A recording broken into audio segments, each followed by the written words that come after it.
সবাইকে আমন্ত্রণ রাতের বাংলাদেশে। শুরুতেই জানিয়ে দিচ্ছি শিরোনাম। ৮ দিন হাসপাতালে ৬ নবজাতকের মৃত্যুতে চিকিৎসক, নার্স, কর্তৃপক্ষের চরম অবহেলা স্পষ্ট। স্বাস্থ্য অধিদপ্তরের তদন্ত প্রতিবেদন, আইনি ব্যবস্থার বিষয়ে সিদ্ধান্ত রোববার। কক্ষটিতে দীর্ঘ সময় এসি বন্ধ থাকায় এবং স্বাভাবিক ভেন্টিলেশন কার্যক্রম না থাকায় প্রয়োজনীয় অক্সিজেনের মাত্রার ঘাটতি হয়েছে। প্রায় 50 জনের উপস্থিতি ছিল, যা ধারণ ক্ষমতার চেয়ে অনেক বেশি। শিশু রামিসা ধর্ষণ এবং হত্যা মামলার রায় 7 জুন। যুক্তিতর্ক শেষে তারিখ ঘোষণা করলেন বিচারক। সর্বোচ্চ সাজার আশা রাষ্ট্রপক্ষের। একটা হলো মৃত্যুদণ্ড অথবা সশ্রম কারাদণ্ড, এই দুটোর মধ্যে আবার সিভিয়ার পানিশমেন্ট হলো মৃত্যুদণ্ড। আমরা সেটাকেই মিন করেছি মাননীয় ট্রাইব্যুনালে। বাড়ছে না নিম্ন আয়ের গ্রাহকদের বিদ্যুৎ বিল। 75 ইউনিট পর্যন্ত বহাল থাকছে আগের দাম। নতুন মূল্যে দৈনন্দিন ব্যয় মেটাতে চাপে পড়বে মধ্যবিত্ত শ্রেণী। বিদ্যুৎ বিল বাড়াতে আমাদের প্রচুর ক্ষতি হয়েছে, কারণ অর্থনৈতিক দিক দিয়ে দুর্বল। সরকার কারেন্ট বিল এইভাবে বাড়ায়, তাহলে আমরা কিভাবে করবো? আমরা তো হিমশিম খেয়ে যাবো। সবকিছুতেই মোটামুটি একটা চাপ জনগণ ফেস করছে। বিদ্যুতের দামটা তার উপরে একটা বোঝার মতো পড়ছে। বিদ্যুতের দাম বৃদ্ধির প্রতিবাদে বিরোধী দলের বিক্ষোভ। অনিয়ম দুর্নীতি বন্ধের দাবি। দেশে উদার গণতন্ত্র প্রতিষ্ঠা করতে চায় বিএনপি। বিএনপিকে বেছে নিল কেন? বিএনপি প্রতিনিধিত্ব করে একটা উদার গণতান্ত্রিক রাজনীতি। সিস্টেম লস, ক্যাপাসিটি চার্জের নামে হাজার হাজার কোটি টাকা লুটপাট হচ্ছে। খরতাপের পর ঝড় বৃষ্টি। উত্তরাঞ্চলে 5 জেলায় বজ্রাঘাতে 10 জনের মৃত্যু। চাঁপাইনবাবগঞ্জেই প্রাণ গেছে নারী, শিশু সহ 5 জনের। এছাড়াও রাতের বাংলাদেশে আরও থাকছে: বিমানবন্দরে হাজিদের লাগেজ কাটার প্রমাণ মেলেনি, দাবি প্রতিমন্ত্রীর। 3য় টার্মিনালের গ্রাউন্ড হ্যান্ডলিংয়ে জুলাইয়ের মধ্যে জাপানের সাথে চুক্তি।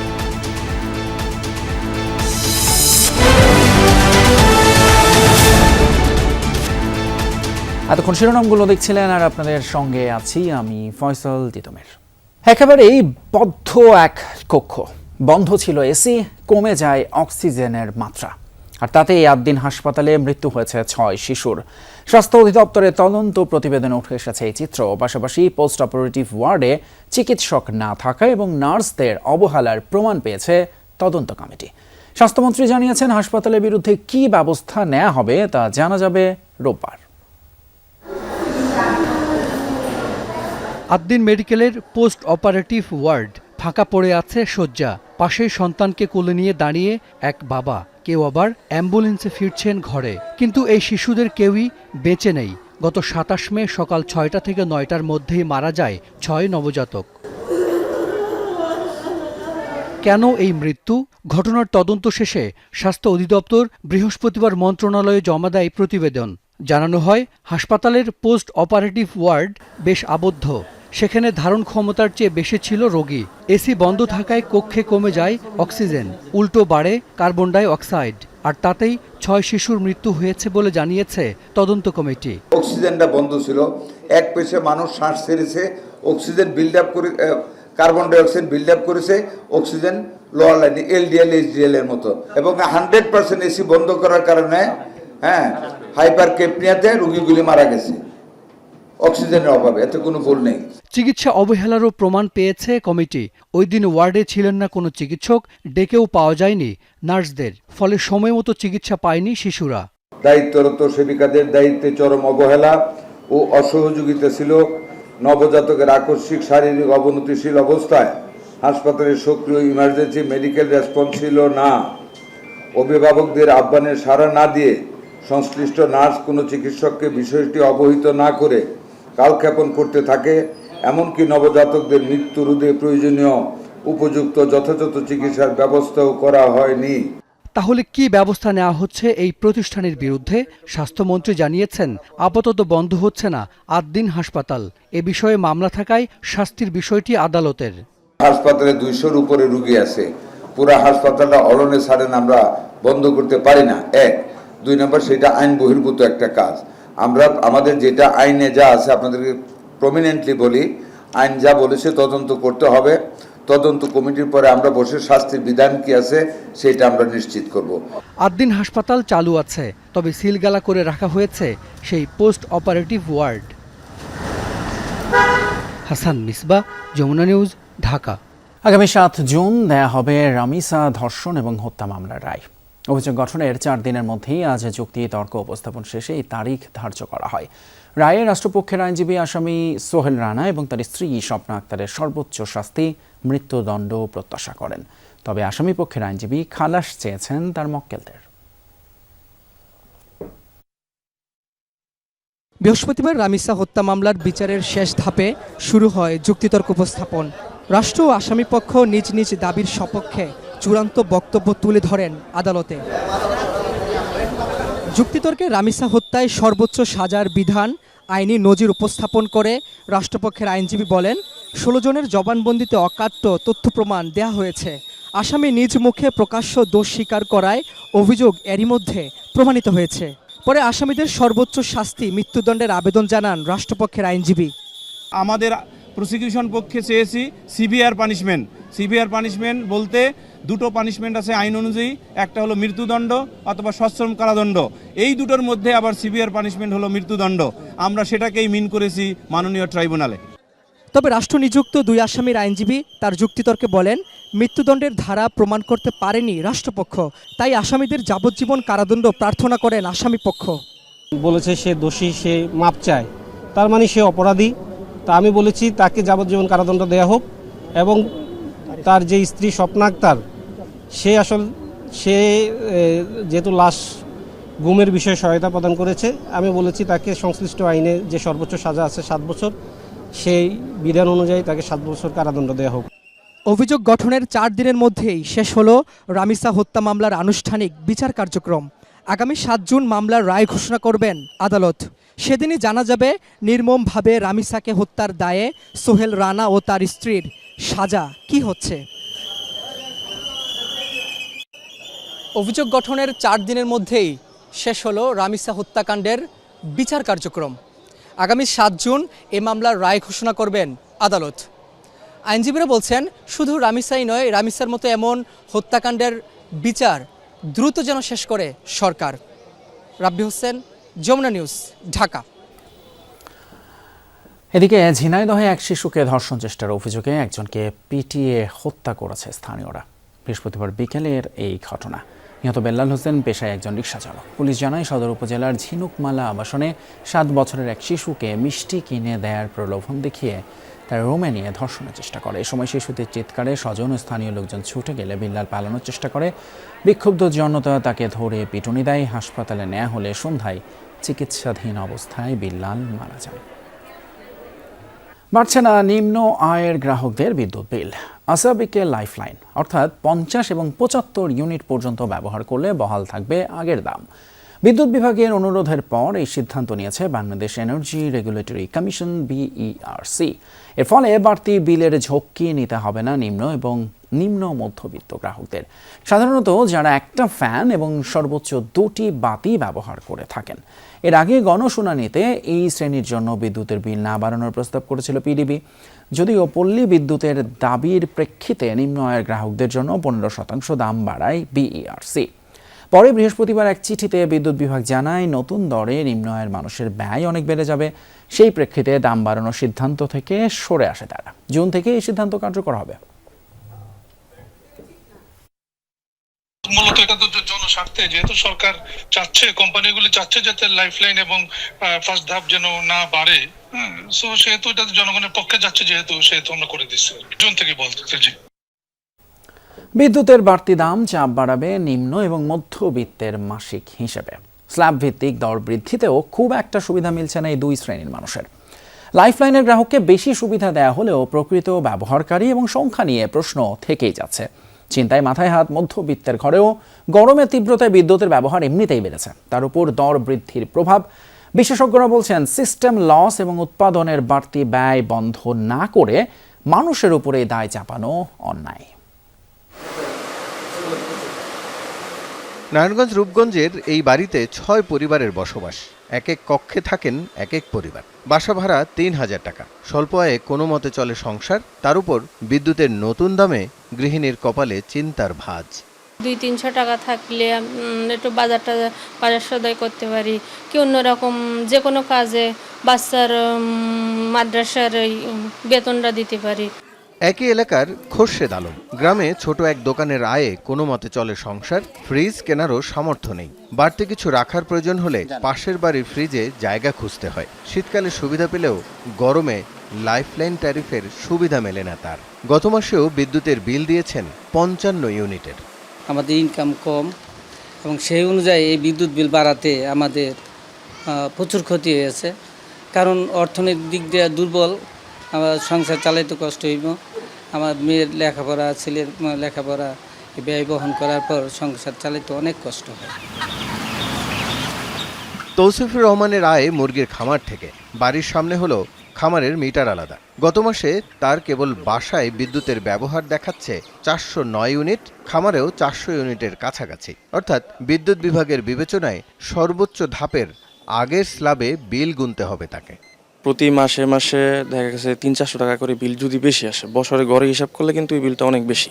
এখন যদি উৎপাদন খরচ হয় আপনার মুরগি প্রতি যদি 210 টাকা, 20 টাকা, 30 টাকা হয়, তখন ওইটা আরও 10 টাকা বাড়তি হয়ে যাবে। রাজধানীর নিম্নয়ের মানুষেরা যেসব বাসায় ভাড়া থাকেন তার বেশিরভাগেরই আলাদা মিটার নেই, ফলে গুনতে হচ্ছে বাড়তি দর। আবার মূল্যস্ফীতির চাপে পিষ্ট মধ্যবিত্ত ভোক্তারাও অতিষ্ঠ নতুন দামের খরগ নিয়ে। ওইরকম ব্যবসা বাণিজ্যের কোনো ইয়া নাই।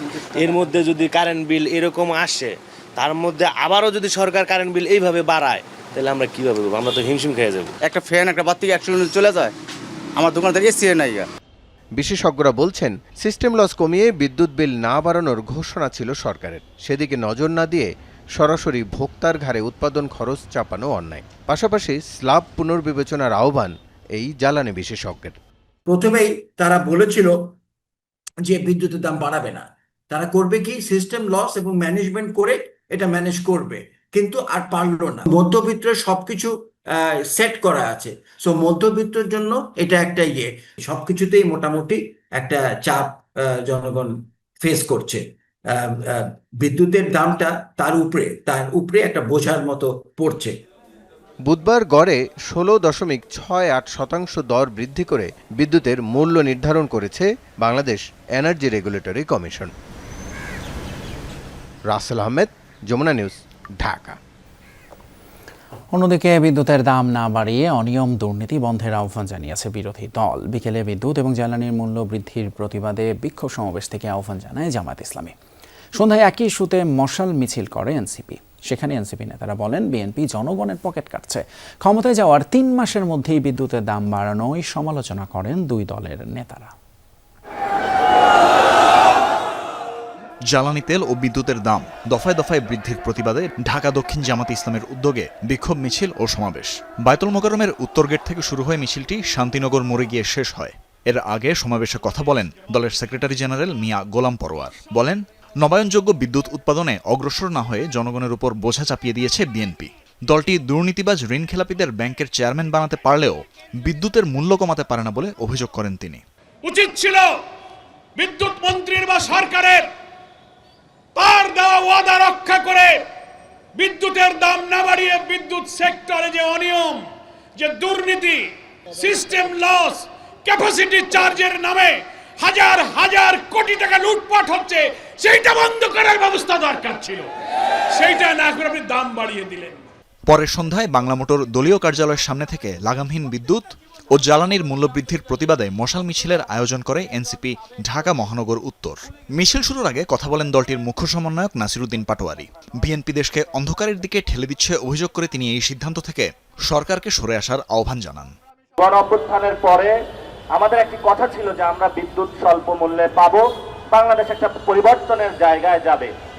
তাহলে এখন কি হচ্ছে, জনগণের পকেটের টাকা কেটে নিয়ে আপনি যদি দেশের কার্ড বিতরণ করতে চান, যেই প্রক্রিয়াটার মাধ্যমে আপনি যাচ্ছেন, এটা একটা জনস্বার্থ বিরোধী কাজ। এনসিপির মশাল মিছিলটি পরে শাহবাগে গিয়ে শেষ হয়। তানভীর মৌসুম, যমুনা নিউজ, ঢাকা। তিস্তা মহাপরিকল্পনা বাস্তবায়নে উচ্চ পর্যায়ের ৮ সদস্যের বিশেষজ্ঞ কমিটি গঠনের সিদ্ধান্ত হয়েছে। আগামী ১ থেকে ১.৫ মাসের মধ্যে প্রতিবেদন দেবে এই কমিটি। এসব কথা জানিয়েছেন পানি সম্পদ মন্ত্রী শহীদ উদ্দিন চৌধুরী অ্যানি। তিনি আরও জানান, তিস্তা মহাপরিকল্পনা বাস্তবায়নের অংশ হিসেবে বিভিন্ন মন্ত্রণালয় এবং বিভাগের কর্মকর্তাদের সঙ্গে আজ বৈঠক করেছেন প্রধানমন্ত্রী তারেক রহমান, আর সেখানেই এসব বিষয়ে সিদ্ধান্ত হয়। দেশের উত্তরাঞ্চলের জীবন জীবিকার সঙ্গে জড়িত তিস্তা নদী, কিন্তু বছরের বেশিরভাগ সময় পানি সংকট, আবার বর্ষায় ভাঙন ও বন্যা। এসব সমস্যা সমাধানে তিস্তা মহাপরিকল্পনা বাস্তবায়নে কাজ শুরু করেছে সরকার। এ বিষয়ে প্রধানমন্ত্রীর নেতৃত্বে তিস্তা অববাহিকায় সমন্বিত পানি ব্যবস্থাপনা বিষয়ক বৈঠকে বিভিন্ন মন্ত্রণালয়ের উপদেষ্টা, মন্ত্রী, প্রতিমন্ত্রী এবং তিস্তা অঞ্চলের প্রতিনিধিরা অংশ নেন। সমন্বিত ব্যবস্থাপনাটাকে কিভাবে দ্রুত গতিতে শেষ করা যায়, বিশেষজ্ঞ টিম তারা কাজ শুরু করেছে। আমরা এর পাশাপাশি আরেকটা বিশেষজ্ঞ কমিটি ৮ সদস্য বিশিষ্ট আমরা করেছি। আগামী প্রায় ১-১.৫ মাসের মধ্যেই ওরা একটা রিপোর্ট দিবে আমাদেরকে। মন্ত্রী জানান, প্রধানমন্ত্রীর নির্দেশনায় দ্রুততম সময়ে পরিকল্পনাটি দৃশ্যমান অগ্রগতি নিশ্চিত করার চেষ্টা চলছে। মাননীয় প্রধানমন্ত্রী তাগিদ দিয়েছেন, উনিও ইতিমধ্যে ঘোষণা করেছেন যে এই তিস্তা মহাপরিকল্পনা আমাদের যে কাজটি সম্পন্ন করা দরকার খুব দ্রুততম সময়ের মধ্যে কবে নাগাদ করতে পারবো, সেই হিসাবে আমরা আজকে এই মিটিংটা করে খুব পজিটিভলি জনস্বার্থে যা দরকার তিস্তা পাড়ের যারা বসবাস করেন তাদের জন্য, দেশের জন্য, সেটিকে আমরা প্রায়োরিটি দিচ্ছি। কৃষি, সেচ ও নদী ব্যবস্থাপনার দীর্ঘমেয়াদী সমাধান নিশ্চিত করাই এ প্রকল্পের লক্ষ্য বলে জানান প্রতিমন্ত্রী। ব্যারেজ এবং পানি সংরক্ষণ করা, এটাই হচ্ছে আমরা ফার্স্ট প্রায়োরিটি দিচ্ছি। কেন্দ্র থেকেও আমাদের মন্ত্রী সহ আমরা একটা টিম সেখানে ভিজিট করব। সেখানেও আমরা ভিজিটের মধ্য দিয়েই আমরা দ্রুততার সঙ্গে মাননীয় প্রধানমন্ত্রীর যে বিশেষ করে নির্বাচন ইস্তেহারের যে কমিটমেন্ট, সেটা আমরা অবশ্যই অল্প সময়ের ভিতরে আপনার দৃশ্যমান দেখতে পাবেন। দুর্যোগ ব্যবস্থাপনা ও ত্রাণ মন্ত্রণালয় বলছে, প্রকল্প বাস্তবায়নের জন্য বিশেষজ্ঞ প্রকৌশলী এবং সংশ্লিষ্ট প্রতিষ্ঠানগুলোর সমন্বয়ে কাজ এগিয়ে চলছে। অর্থায়ন তো আমরা আমাদের জিওবি থেকেও করতে পারি, এটা তো খুব বড় বিষয় না। এটি তো 10 বছরের পরিকল্পনা রয়েছে, সেখানে বলা হয়েছে যে 12 থেকে 13,000 কোটি টাকা লাগবে। আমি এটা কিছু মনে করি না, তবে টেকনিক্যাল সাপোর্ট হয়তো বহির্বিশ্বের নিতে হতে পারে, সেটি পরীক্ষা করে আমরা দেখব যে কোন দেশের থেকে এটা টেকনিক্যাল সাপোর্ট নেওয়া যেতে পারে। আমি আজকের সবার থেকে আশান্বিত যে অল্প সময়ের ভিতরে আমরা হয়তো এটাকে একটা জাতির সামনে তুলে ধরতে পারবো। তিস্তা মহাপরিকল্পনা বাস্তবায়ন হলে এ অঞ্চলের জীবনমান ও কৃষি অর্থনীতিতে ব্যাপক পরিবর্তন আসবে বলে মনে করছে সরকার। রাজীব আহমেদ, যমুনা নিউজ, ঢাকা। দেশে প্রত্যক্ষ বিদেশি বিনিয়োগ বা এফডিআই বাড়াতে প্রবাসী বাংলাদেশি সহ দেশের নাগরিকদের সম্পৃক্ত করার লক্ষ্যে নতুন প্রণোদনা স্কিম নীতিমালা অনুমোদন দিয়েছে মন্ত্রিসভা। বৃহস্পতিবার সন্ধ্যায় প্রধানমন্ত্রীর সভাপতিত্বে মন্ত্রিসভায় বৈঠকে অনুমোদন দেয়া হয়। প্রত্যক্ষ বিদেশি বিনিয়োগ বা এফডিআই প্রণোদনা স্কিম নীতিমালা 2026-এর আওতায় প্রণোদনা দিয়ে বিদেশি বিনিয়োগ আনতে উৎসাহিত করা হবে বলে জানিয়েছে সরকার। একই বৈঠকে চিকিৎসা সেবা, চিকিৎসা শিক্ষা ও গবেষণার পরিধি সম্প্রসারণে বাংলাদেশ মেডিকেল বিশ্ববিদ্যালয় সংশোধন আইন 2026-এর খসড়াও অনুমোদন করা হয়েছে। সংশোধিত আইনে বিশ্ববিদ্যালয়কে মুনাফা ভিত্তিক এবং অমুনাফা ভিত্তিক প্রতিষ্ঠান গঠন, বিভিন্ন কোম্পানি বা সংগঠনের শেয়ার অর্জনের সুযোগ রাখার বিধান যুক্ত করা হচ্ছে। দেশকে কারুর শত্রু বানাতে চায় না বর্তমান সরকার, তবে থাকতে চায় আধিপত্যের বাইরে প্রভাবমুক্ত। পিআইবি মিলনায়তনে সাবেক রাষ্ট্রপতি এবং বিএনপির প্রতিষ্ঠাতা জিয়াউর রহমানের মৃত্যুবার্ষিকীর আলোচনায় এসব কথা জানান দলের মহাসচিব ও স্থানীয় সরকার মন্ত্রী মির্জা ফখরুল ইসলাম আলমগীর। বলেন, উদার গণতান্ত্রিক নীতির কারণেই সরকার পরিচালনায় বিএনপিকে বেছে নিয়েছিল জনগণ। এ সময় তথ্যমন্ত্রী বলেন, স্বার্থ সুরক্ষার মধ্য দিয়ে এই কূটনৈতিক সম্পর্ক বজায় রাখবে বাংলাদেশ। বিএনপির প্রতিষ্ঠাতা ও সাবেক রাষ্ট্রপতি জিয়াউর রহমান যেন ইতিহাসের অজানা এক অধ্যায়। Press institute of Bangladesh PIB চত্বরে এই প্রদর্শনীতে 1976 থেকে 1981 পর্যন্ত সংবাদপত্রে প্রকাশিত জিয়ার জীবন ও কর্মের নানা খবরে সেই ছাপ স্পষ্ট। পরে মিলনায়তনে অনুষ্ঠিত হয় বর্তমান প্রেক্ষাপটে জিয়াউর রহমানের স্বাধীন নির্জোট কূটনীতি শীর্ষক আলোচনা। আলোচকদের অভিমত, সাউথ সাউথ কোঅপারেশন কিংবা পূর্ব পশ্চিমের সঙ্গে তাঁর ভারসাম্যপূর্ণ পররাষ্ট্রনীতি নতুনদের জন্য শিক্ষণীয়। সব মিলিয়ে প্রেসিডেন্ট জিয়াউর রহমানের সময় বাংলাদেশের পররাষ্ট্রনীতি একটি বহুমাত্রিক এবং ভারসাম্যপূর্ণ রূপ লাভ করে। এই সামগ্রিক কূটনীতিক কাঠামোর একটি গুরুত্বপূর্ণ দিক ছিল ভৌগোলিক এবং সামুদ্রিক সীমানা সুরক্ষার প্রশ্নে তার নীতি। তিনি গেম মেকার ছিলেন। 26শে মার্চ এর ঘোষণা দেওয়ার কারণে আওয়ামী লীগ কেন আর কারো পক্ষেই মুক্তিযুদ্ধ থেকে পিছিয়ে যাওয়া অসম্ভব হয়ে গিয়েছিল। আমরা যেই জালের মধ্যে আবদ্ধ ছিলাম, যেই অন্ধকারের মধ্যে আবদ্ধ ছিলাম, সেখান থেকে জেনারেল জিয়া আমাদেরকে বের করে নিয়ে আসতে পারবে। মির্জা ফখরুল বলেন, বর্তমান সরকার প্রধানও জিয়ার পথ ধরে হাঁটছেন। বাংলাদেশকে কারো শত্রু বানাতে চাননি, তিনি সবার সঙ্গে মিত্রতা সৃষ্টি করার চেষ্টা করেছেন এবং বেশিরভাগ ক্ষেত্রে সফল হয়েছেন। যে সমস্ত প্রভাবের বাইরে, আধিপত্যের বাইরে গিয়ে আমরা আমাদের নিজেদের পায়ে নিজেরা দাঁড়াবো, সেই বিষয়টা দেখতে চাই বাংলাদেশের মানুষ। কোনোটাতেই আমরা ওইভাবে যেতে চাই না, কারো কাছেই যেতে চাই না। আমরা আমাদের মতো করে আমরা দাঁড়াতে চাই। আমদানির উৎস চীন, ভারত, রপ্তানির ডেস্টিনেশন ইউরোপ, আমেরিকা, এবং আমার রেমিটেন্সের উৎস হচ্ছে মধ্যপ্রাচ্য, এবং আমার বিদ্যুৎ এবং জ্বালানির ক্ষেত্রে সবচেয়ে বেশি নিরাপত্তা হচ্ছে যেখান থেকে আমি জ্বালানি আমদানি করি, মধ্যপ্রাচ্য, বিশেষ করে কাতার। অন্যদিকে হচ্ছে আপনার রাশিয়ার $1 billion nuclear power plant project. আমাকে এমন একটা নীতি বের করতে হবে এই সমস্ত কম্পোনেন্টকে আমি যাতে অ্যাসেম্বল করতে পারি। এই কম্পোনেন্টগুলিকে অ্যাসেম্বল করতেই আমরা বাধ্য। বিএনপি মহাসচিব জানান, নির্বাচনের আগে জামায়াতে ইসলামীর জয়ের বিষয়ে সামাজিক মাধ্যমে তুমুল আলোচনা থাকলেও দেশের মানুষ ভুল করেনি। হাই উঠে দিয়েছিল যেখানে জামায়াতে ইসলাম ক্ষমতায় চলে যাচ্ছে, তারা সবচেয়ে বেশি ভোট পেয়ে তারা নির্বাচনে জয়লাভ করবে। এমনকি আমাকে পর্যন্ত পরাজিত করে রেখে দিয়েছিল মিডিয়াতে, ঠিক না? অথচ দেখে মানুষ কিন্তু ভুল করলো না, মানুষকে ঠিকই তাদেরকে বাদ দিয়ে দিল, দিয়ে বিএনপিকে বেছে নিল। কেন? কারণ বিএনপি প্রতিনিধিত্ব করে একটা উদার গণতান্ত্রিক রাজনীতি। জাতীয়তাবাদ ও সবার আগে বাংলাদেশ নীতিকে গুরুত্ব দিলেই দেশ ও জনগণ উপকৃত হবে বলে মনে করেন আলোচকরা। বিএনপির এমনই একটি কপাল যে এটা যখনই ক্ষমতায় আসে তখনই কিছু না কিছু সে সময় ঘটে বা তার আগে ঘটে। সাইফুদ্দিন রবিন, যমুনা নিউজ, ঢাকা। চলতি বছরের ডিসেম্বরেই হজরত শাহজালাল আন্তর্জাতিক বিমানবন্দরের 3rd টার্মিনাল উদ্বোধন হবে। সেই লক্ষ্যেই জুলাইয়ের মধ্যে জাপানের সাথে গ্রাউন্ড হ্যান্ডলিং বিষয়ক চুক্তি হচ্ছে। সকালে সচিবালয়ে এসব তথ্য জানান বেসরকারি বিমান ও পর্যটন প্রতিমন্ত্রী রশিদুজ্জামান মিল্লাত। সংবাদ সম্মেলনে হাজিদের লাগেজ কাটার খবরটি অসত্য বলে দাবি করেন তিনি। জানান, প্রয়োজনের তাগিদেই 14টি বোয়িং কেনা হচ্ছে। মঙ্গলবার বিমান বাংলাদেশ এয়ারলাইন্সের একটি ফ্লাইটে দেশে ফেরেন 419 জন হাজি।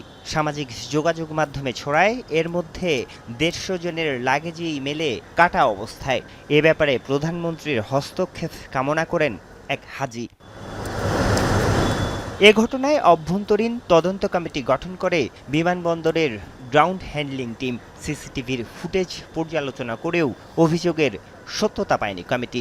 সকালে সচিবালয়ে বিমান প্রতিমন্ত্রী দাবি করেন, তদন্তে ক্ষতিগ্রস্ত অবস্থায় মিলেছে 21টি লাগেজ, তবে সেসব দেশে নয় বরং সৌদি বিমানবন্দরেই কাটাছেঁড়া হয়েছে। 4-5টা লাগেজ কাটা ছিল, ড্যামেজ ছিল 21টি টোটাল। এবং এটা আমাদের এখান থেকে যে হয় নাই তার ভিডিও চিত্র যদি আপনারা দেখতে চান, আমরা 3 মিনিটের একটা ভিডিও আছে, আপনারা ইচ্ছা করলে দেখতে পারেন।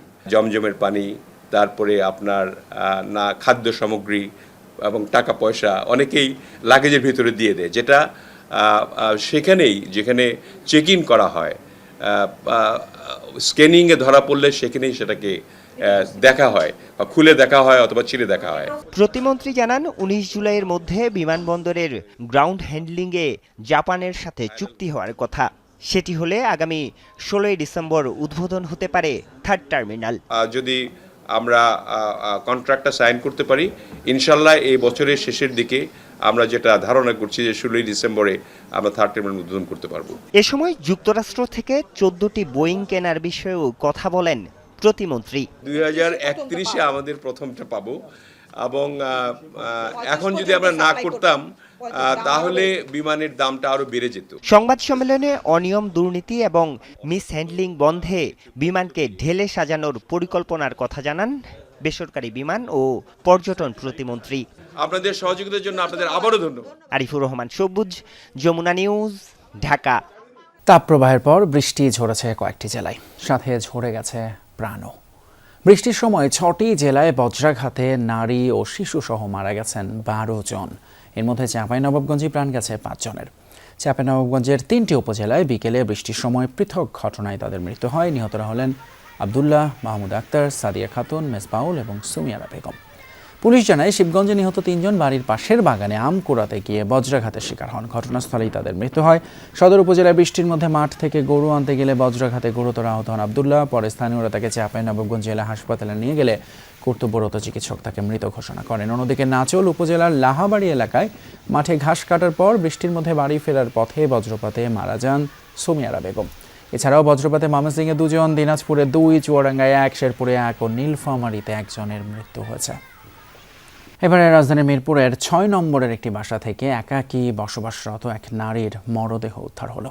এই ঘটনায় মামলা হয়েছে আজ।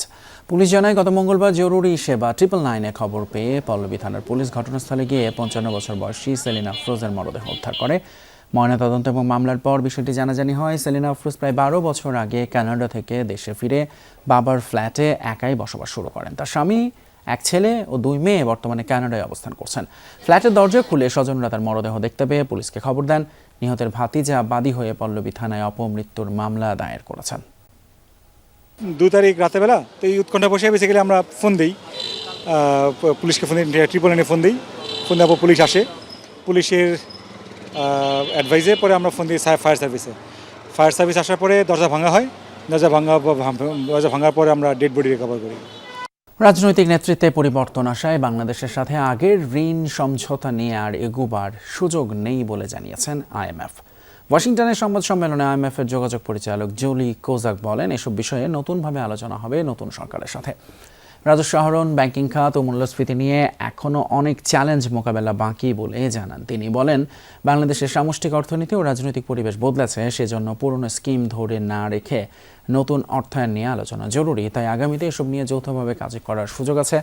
IMF বাংলাদেশের অন্তর্ভুক্তিমূলক উন্নয়নে গুরুত্ব দেয়। পাশাপাশি ঢাকায় নতুন মিশনের সাথে আলোচনায় এসব বিষয়ে গুরুত্ব দেওয়া হবে বলে জানানো হয়। বাংলাদেশের নতুন সরকার নতুন ঋণ কাঠামো নিয়ে আলোচনা করতে চেয়েছে। আমরাও সায় দিয়েছি, কেননা রাজনৈতিক নেতৃত্বের পরিবর্তন আসলে অতীতের হিসেবে আর আলোচনা করা যায় না। তবে IMF-এর অগ্রাধিকার বদলায়নি। রাজস্ব আহরণ নিয়ে অনেক চ্যালেঞ্জ আছে। ব্যাংকিং খাতে সংস্কার আর মূল্যস্ফীতিও বড় মাথা ব্যথা। আগামীতে এসবই গুরুত্ব পাবে। জাতিসংঘের সাধারণ পরিষদের সভাপতি পদে নিজের বিজয়কে বাংলাদেশের বিজয় বলে মন্তব্য করেছেন পররাষ্ট্রমন্ত্রী ডক্টর খলিলুর রহমান। বৃহস্পতিবার বিকেলে নিজ মন্ত্রণালয়ে প্রতিক্রিয়া জানাতে গিয়ে বলেন, প্রধানমন্ত্রীর দৃঢ় সমর্থনেই এই বিজয় সম্ভব হয়েছে। এদিকে জাতিসংঘ সাধারণ পরিষদের সভাপতি নির্বাচিত হওয়ায় পররাষ্ট্রমন্ত্রী ডক্টর খলিলুর রহমানকে অভিনন্দন জানিয়েছেন মন্ত্রিসভা পরিষদ। জাতিসংঘের সাধারণ পরিষদের 81তম অধিবেশনের সভাপতি নির্বাচিত হওয়ার পর বৃহস্পতিবার সকালে দেশে ফেরেন পররাষ্ট্রমন্ত্রী ডক্টর খলিলুর রহমান। এ সময় বিমানবন্দরে তাকে প্রধানমন্ত্রীর পক্ষ থেকে ফুলেল শুভেচ্ছা জানানো হয়। দুপুরের দিকে তিনি পররাষ্ট্র মন্ত্রণালয়ে আসেন। সেখানে মন্ত্রণালয়ের কর্মকর্তারা তাকে এক আলাদা সংবর্ধনা দেন। পরে মুখোমুখি হন গণমাধ্যমের। শুরুতেই এই অর্জনের পিছে কাজ করা মন্ত্রণালয়, দূতাবাস ও প্রধানমন্ত্রীর দৃঢ় সমর্থনের জন্য কৃতজ্ঞতা জানান ডক্টর খলিল। এই বিজয় আমাদের যে অভূতপূর্ব গণতান্ত্রিক উত্তরণ হয়েছে তার বিজয়। এই বিজয় আমাদের প্রিয় প্রধানমন্ত্রীর বিজয়, কারণ তিনি যদি এই সিদ্ধান্ত না নিতেন এবং দৃঢ়ভাবে এবং অবিচলভাবে বিরতিহীনভাবে আমাদেরকে সমর্থন না করতেন, তাহলে এই 10 বছরের রাস্তা 10 সপ্তাহে আমরা অতিক্রম করতে পারতাম না। জাতিসংঘের সাধারণ পরিষদের সভাপতির দায়িত্ব পালনের সময় পররাষ্ট্রমন্ত্রীর দায়িত্বে থাকার বিষয়ে জানতে চান সাংবাদিকরা। স্পষ্ট জবাব না দিলেও জানান, অতীতে একই সাথে 2 পদে থাকার নজির রয়েছে। আজকে থেকে 40 বছর আগে জনাব হুমায়ুন রশিদ চৌধুরী সাহেব আমাদের প্রাক্তন পররাষ্ট্রমন্ত্রী এই জাতিসংঘের সাধারণ পরিষদের সভাপতি নির্বাচিত হয়েছিলেন। I was his private secretary, হ্যাঁ, এবং তার সঙ্গে আমরা কাজ করেছি। উনি 2 পদেই পূর্ণকালীনভাবে কাজ করতে পেরেছেন। সেই সময় সেটা ইন্টারনেট পূর্ব যুগ ছিল। আজকে কিন্তু আপনি সিরিয়াসলি দুটো কাজ করতে পারেন। আগামী সেপ্টেম্বরে ডক্টর খলিলুর রহমানের জাতিসংঘের সদর দপ্তরে দায়িত্ব গ্রহণ করার কথা রয়েছে। আহমেদ রেজা, যমুনা নিউজ, ঢাকা। আন্তর্জাতিক খবর, ইরান যুদ্ধ থামাতে প্রস্তাব পাশ হয়েছে মার্কিন প্রতিনিধি পরিষদে। এতে কংগ্রেসের অনুমোদন ছাড়া প্রেসিডেন্ট ডোনাল্ড ট্রাম্পের ইরানে হামলা চালানোর ক্ষমতা সীমিত রাখা হয়েছে। বুধবার হাউস অব রিপ্রেজেন্টেটিভসে ডেমোক্র্যাটদের আনা ওয়ার পাওয়ার্স প্রস্তাবটি 215-208 ভোটে পাশ হয়। 4 জন রিপাবলিকান সদস্য প্রস্তাবটির পক্ষে ভোট দেন, তবে প্রস্তাবটি আইনে পরিণত হওয়ার সম্ভাবনা কম, কেননা এটি কার্যকর হতে হলে সিনেটেও পাশ হতে হবে, আর সেখানেও রিপাবলিকানদের সংখ্যাগরিষ্ঠতা রয়েছে। এরপর প্রেসিডেন্ট ডোনাল্ড ট্রাম্পের স্বাক্ষর পেতে হবে বিলটিকে। অবশ্য ট্রাম্প ভেটো দিলে পার্লামেন্টে 2 কক্ষেই তখন 2/3 সমর্থনের প্রয়োজন হবে। এর আগেও একাধিকবার প্রতিনিধি পরিষদে তোলা হয়েছিল ওয়ার পাওয়ার্স প্রস্তাব। ইরানে পালিত হলো ইসলামিক প্রজাতন্ত্র প্রতিষ্ঠাতা আয়াতুল্লাহ খামেনির 37তম মৃত্যুবার্ষিকী। এই উপলক্ষে তেহরানে আয়োজিত সমাবেশে যোগ দেন লাখো মানুষ। সমাবেশে বর্তমান সর্বোচ্চ ধর্মীয় নেতা আয়াতুল্লাহ মুস্তাফা খামেনির বার্তা পাঠ করা হয়। রণক্ষেত্র থেকে রাজপথ, সবখানে আমাদের বীর সেনাদের কাছে চূড়ান্ত মার খেয়েছে শত্রুপক্ষ। এই চরম অপমানের পর বিশ্বজুড়ে তারা এখন কোণঠাসা। ষড়যন্ত্র সফল করতে ছড়ানো হচ্ছে সমাজ জুড়ে ভয়, হতাশা, অবিশ্বাস আর বিভেদের বিষ। মার্কিন ফাইটার জেট F-15 ধ্বংসে চীনের মিসাইল ব্যবহার করেছিল ইরান, এমন দাবি করেছে আন্তর্জাতিক গণমাধ্যম NBC। গত এপ্রিলে ইরানের আকাশে ধ্বংস হয় যুক্তরাষ্ট্রের একটি F-15 স্ট্রাইক ঈগল জেট। NBCর অনুসন্ধানী প্রতিবেদনে বলা হয়, কাঁধ থেকে নিক্ষেপযোগ্য মিসাইলটি ছোড়া হয় যুদ্ধ বিমান লক্ষ্য করে, যেটি চীন থেকে সরবরাহ করা হয়েছে। প্রতিবেদনে চীনের কাছ থেকে ইরানের তৃতীয় পক্ষের মাধ্যমে আরও উন্নত আকাশ প্রতিরক্ষা ব্যবস্থা সরবরাহের কথাও জানানো হয়, তবে প্রতিবেদনের এসব তথ্য অস্বীকার করেছে চীন।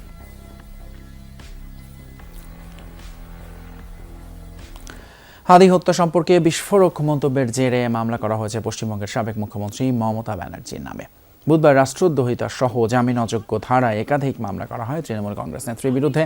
শিলিগুড়ি সাইবার ক্রাইম থানায় অভিযোগ দায়ের করেন আইনজীবী রিঙ্কু চ্যাটার্জি। আশঙ্কা করেন তার এই মন্তব্য আন্তর্জাতিক স্তরে দেশের সম্মান ক্ষুণ্ণ করার পাশাপাশি প্রতিবেশী রাষ্ট্রের সাথে তৈরি করতে পারে কূটনৈতিক সংকট। মামলার বিষয়টি তদন্ত করার আশ্বাস দিয়েছে নয়াদিল্লি। প্রতিবেশী রাষ্ট্র বাংলাদেশের একটা রাজনৈতিক হত্যা হাদি, তার হত্যা কিন্তু সেই দেশ করেনি, করেছে স্বরাষ্ট্রমন্ত্রকের নির্দেশে। মণিপুর থেকে তাকে STF ধরে, তারপরে স্বরাষ্ট্রমন্ত্রকের নির্দেশে তাকে এখানে হত্যা করা হয়, আর ওনাকে ফোন করে বলা হয় সে কথা। তাই প্রতিবেশী দেশে যে রাজনৈতিক হত্যা হয়েছিল সেটা ভারত সরকারের সংগঠিত, স্বরাষ্ট্রমন্ত্রকের সংগঠিত হত্যা।